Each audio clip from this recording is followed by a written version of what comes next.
Come all you young rounders, the story I'll tell. Well, hello fellow travelers. Virtually everything you see me use or wear on this channel has been thrifted or upsourced from somewhere. I went to my favorite thrift store and I scored. Look at this, a beautiful, authentic molcajete. I'm probably saying that wrong, but German's my second language, not Spanish. There must be 1,000 videos on the net right now of how to season these. Well, here's mine. One of the first questions on my mind, is this a genuine molcajete made out of actual lava rock? Or is this one of the innumerable fakes that has been made out of a concrete mix? They say the first thing you do is inspect for chisel marks and hand tool markings. Rough, uneven finishes, we definitely have that. And we definitely have tooling marks. I don't know if they're coming through all right. But the best test that I've seen is to add a little bit of water to the bottom of the molcajete and let it sit for 10 minutes, and then come back and see if the water's been absorbed or whether the water is still sitting there. Some of it will always absorb because these are porous, but if it's concrete, virtually all the water will be absorbed. Let's give it a test. Okay, here we are almost 20 minutes later, and we've still got a nice pool of water, which indicates that this is probably genuine lava rock. This will be the first and only bath this thing ever gets. This is the only time you ever wash it with soap.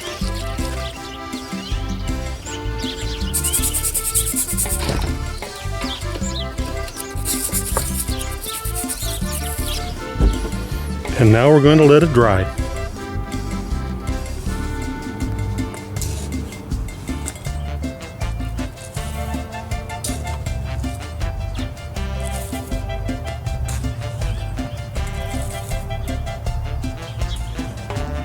Next step in this process is to grind the rice and salt together into the molcajete.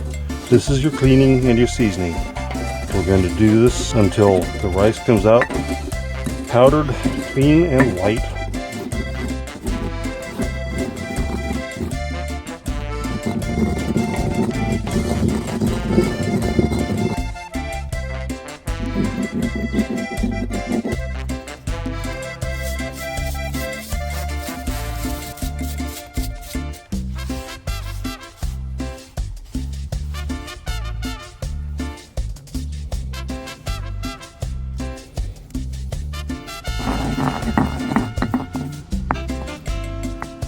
Alrighty, there she is, my new molcajete.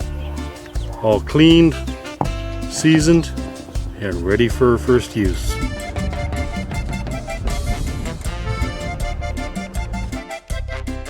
Now, the young ladies at the thrift store that helped me out with this had to go in the back warehouse and hunt really hard to find this piece.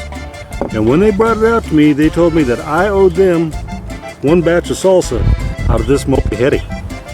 And we're going to see if this old hobo can make some salsa that's up to their standard.